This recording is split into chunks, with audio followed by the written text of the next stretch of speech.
Hello friends, मैं हूं समीर। आप देख रहे हैं समाज खबरें हिंदी टीवी न्यूज़। जैसे कि आप जानते हैं कि ये न्यूज़ एजेंसी हमारे साथ कई चैनल्स के लोग जुड़े हुए हैं जो अलग अलग तरह की खबर चलाते हैं, और हमारे चैनल के साथ कई सौ पत्रकार भी जुड़े हुए हैं जो हर जगह से पत्रकारिता करते हैं। हम जनता से भी आह्वान करेंगे कि अगर उनके एरिया में कुछ भी गतिविधियाँ होती हैं या इलीगल कुछ उनके साथ होता है तो उस तरह की वीडियो बना के हमें दे सकते हैं, हम चलाएंगे हमारे चैनल पर। और हमारे साथ हम आपको बता दें कि कई एडवोकेट्स भी जुड़े हुए हैं जो आपकी समस्याओं को लेकर आपका निवारण करेंगे, आपकी समस्याओं को लीगल तरीके से सॉल्व भी करने की कोशिश करेंगे। तो चलते हैं आज की खबर की तरफ।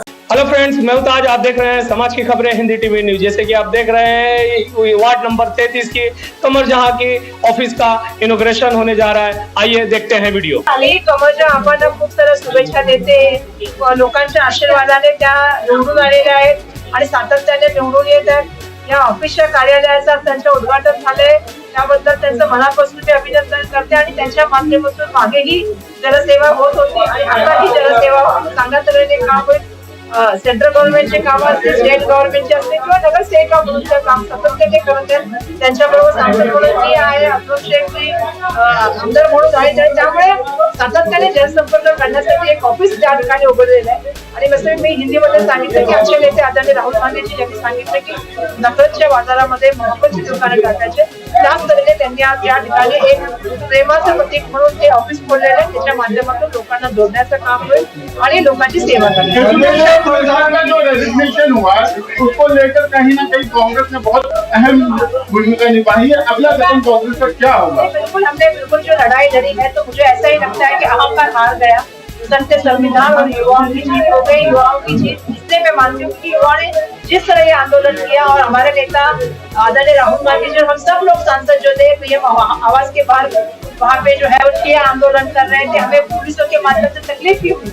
लेकिन मुझे ये यहाँ से कहना होगा, एक जीत है, मतलब धर्मेंद्र प्रधान झांकी है, अभी नरेंद्र मोदी बाकी है। जब तक इस देश की शिक्षा व्यवस्था में सुधार नहीं होगा, जिनका दुर्भाग्यवश इसमें मौत हुई है उनको कंपनसेशन नहीं होगा, और पूरे देश में जिन बच्चों के थे आंदोलन में भाग लिया, जिनके ऊपर केसेस है, जब तक वो केसेस पीछे नहीं ली जाएगी और एक जीआर निकाल रद्द नहीं की जाएगी, तब तक ये आंदोलन जाएगा। को कैसे रोक पाएंगे आप? हम तो बिल्कुल कोशिश, पिछले बार तो हार गए थे, इस बार भी हारेंगे। शहर में और इस मलाड में रहने वाला हर बंदे के आखिरी घर तक का वो एसआर का फॉर्म नहीं पहुंचेगा, उसका भर के नहीं लिया जाएगा। आपको एक बता दो, अगर फॉर्म में छोटी मोटी गलतियां आप भर दो, अगर नाम में, स्पेलिंग में, डेट ऑफ बर्थ में अगर कोई भी गलतियां भरो, वो एक बार भरना जरूरी। आप लोग सोचोगे नहीं बरोबर नहीं, मैं नहीं भरूंगा, तो गलत हो जाएगा। आपको फॉर्म किसी भी तरीके से भर के देना है। अगर उसके बाद में अधिकारी आपको बुलाएगा, फॉर्म एक बार जमा हो जाएगा, उसके बाद में उनको कहीं गलती लगेगी, आपको नोटिस देके बुलाएगा, और उस नोटिस के टाइम भी पूरी कांग्रेस की जितने भी मुंबई में ऑफिस है, खास करके मलाड में, तो मैं इसलिए बोल रहा हूँ हर ऑफिस पे हम इसी तरीके से 5-5 आदमी बिठा के रखेंगे, ताकि आपकी गलतियों को सुधार के आपका प्रेजेंटेशन भी हम लोग सही तरीके से कराएंगे। तो इसलिए मेरे जितने भी यहाँ पे कांग्रेस के साथी है, हमारी बहनें हैं, हमारे तालुका अध्यक्ष है, सबने ये देखना चाहिए कि 1 घंटा जो है हमारे इस जनता के लिए आपको देना है, घर घर पहुंचना है।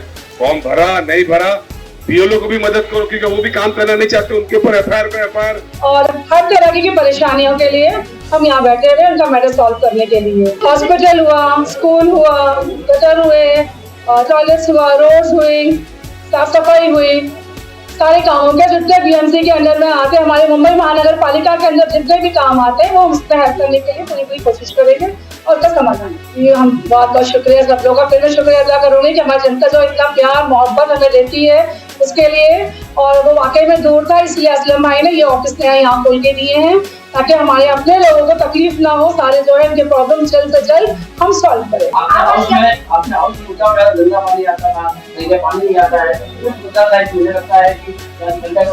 देखिए, पहले पानी रात को आता था, जिससे मेरी महिलाओं को बहुत तकलीफ होती थी, आदमी नगर की महिलाओं को खास करके, क्योंकि वहाँ पानी आता था 1 बजे के बाद। 1 बजे जब महिलाएं, हमारी बहनें जो हैं, वो कब सोएंगी, तब क्या करेंगी, जब दिन भर फुर्सत नहीं मिलती वो काम से ही। रात के वक्त वो पानी भरेंगी, कपड़े धोएंगी, बर्तन धोएंगी, बच्चों को कब स्कूल जाना है और अपने घर वालों के लिए टिफिन बनाना है, वो सब करना तो कैसे करेंगी।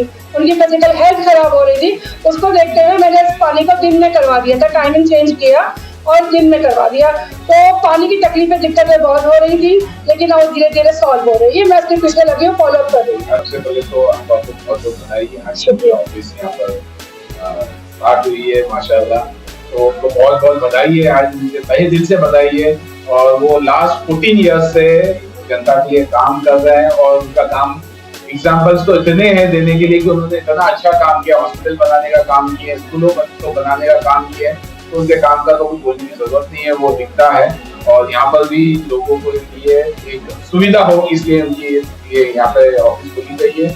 और रही बात गढ़ की, तो गढ़ तो ये पहले से ही है, असलम भाई का ये किला है, बस हम उनके संभालने के लिए आए और उसको लेके चलेंगे। और जिस तरीके से, जिस प्यार से लोगों ने साथ दिया हमारा इलेक्शन के टाइम पे, और जिस तरीके से उन्होंने वोट दिया, बस वही हम रिटर्न देने का काम कर रहे हैं। फिलहाल हमको लगता है वार्ड नंबर 48 में एक नगर सेवक नहीं बल्कि 2 नगर सेवक बहुत अच्छा काम करे। उन्हें खास बात ये देखी है कि जो एचआर का काम है उसमें आप लोग बहुत ही दिलचस्पी ले रहे हैं।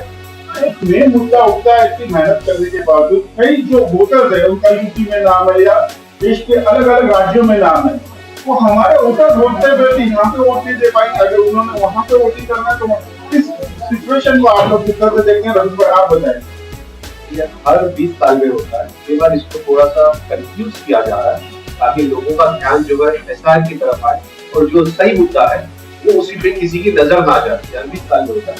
और रहा ये एक जो होता है वोटिंग राइट के 20 साल पे ये स्पेशल का होता है। तो ये 20 साल में होने के बाद एक आदमी एक राइट रहेगा। तो गाँव में अगर उसने मैपिंग कर दिया और उसका वहाँ पर एफआईआर हो चुका है तो उसका मुंबई में नहीं होगा, तो नाम किसी का नहीं कटेगा। मतलब वो बंदा गाँव में भी वोट कर सकता है और मुंबई में नहीं, वो ऑल ओवर इंडिया में 3 जगह वोट करेगा। अगर वो मुंबई में रहता है, उसका मुंबई में घर है, सब कुछ है, तो यहाँ से वोटर बने वो यहाँ वोट करेगा। अगर वो यदि गाँव में रहता है और गाँव में सेट है तो वो अगर गांव का वोटर बन जाता है, एचआर का फॉर्म भरेगा तो सब कहीं एक जगह वैलिड होगा, दोनों जगह डिलीट आएगा, नहीं तो दोनों डिलीट हो जाएगा। तो उसको चौकन्ना रहना है कि भाई मैं दोनों जगह फॉर्म नहीं भरूं।